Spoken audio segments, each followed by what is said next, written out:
Yeah. Um, Today I want to talk about maturity and gratitude.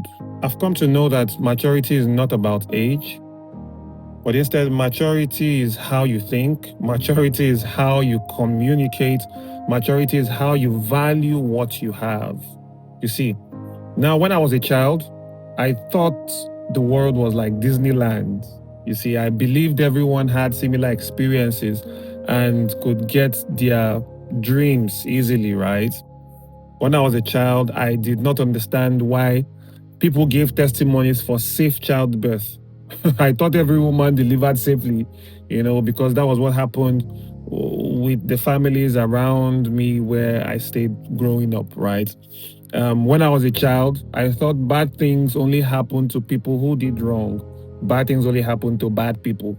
When I was a child, I thought life was all rosy and easy, right? Now, you see, as I grew up, my own experiences, my personal experiences, and what I saw around me, taught me otherwise. You see, I learned to appreciate the people in my life. I learned to value what I have. I stopped taking even the small things for granted. I stopped being quick to judge others, right? Instead, I started to pray for people. I started to pray for people. And it's something that I'm still learning and pushing myself to do every now and then. You see, true maturity is not, or rather, true maturity is when you value what you have, knowing that many people never had the same privileges, right? So let me give you some examples. When you see someone very young without parents doing something crazy to make ends meet, right? Before you conclude on them, ask yourself, what would I have done to survive if I had lost my parents at a very young age and I had to feed myself and to feed my siblings? You would never know what you would have done if you were in their shoes. If you are 40 years and you are still fighting with your parents, you are still a child. Or if you claim you are matured and you're still fighting with your parents, you are still a child. You see, I've come to realize that those parents you think are difficult are the same ones who sheltered and fed you until you could stand on your own. So you have to be grateful they did not die the day you were born. If you have never known what it means to be married for 20 years or for a couple of years without a child, do not take your wife for granted. Do not take your children for granted.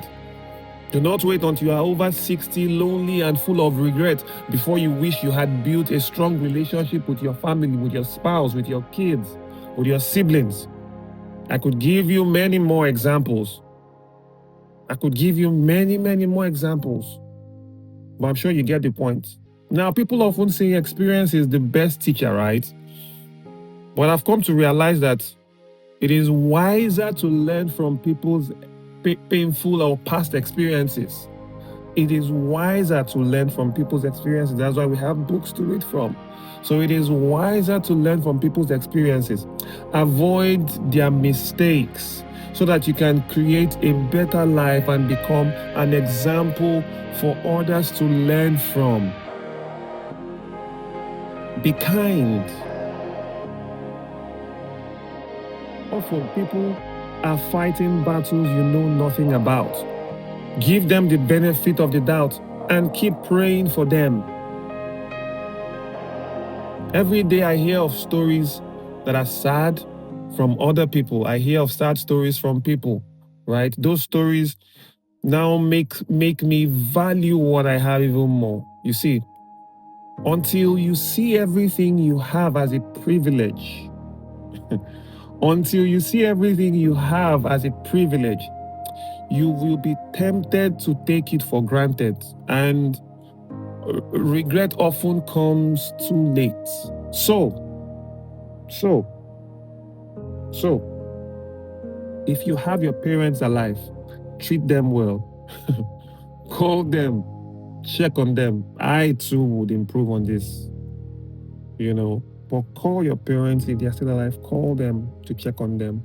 Call your siblings to check on them. If you're married, pour tenderness, pour love and care into your marriage every single day. Decide to enjoy your spouse. My wife, if you're watching this, decide to enjoy your spouse. Spend time with them. Be passionate towards them. If you have a job, value it, and value your boss. It might take you years to find another job if you lose this one. I see God bringing smiles back to your face.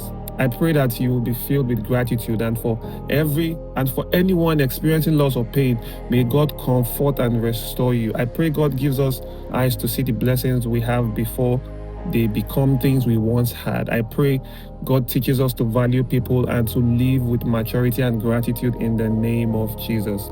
If this has blessed you, or you think you know someone that needs to hear this, please share it with them. God bless you. See you next time. Bye.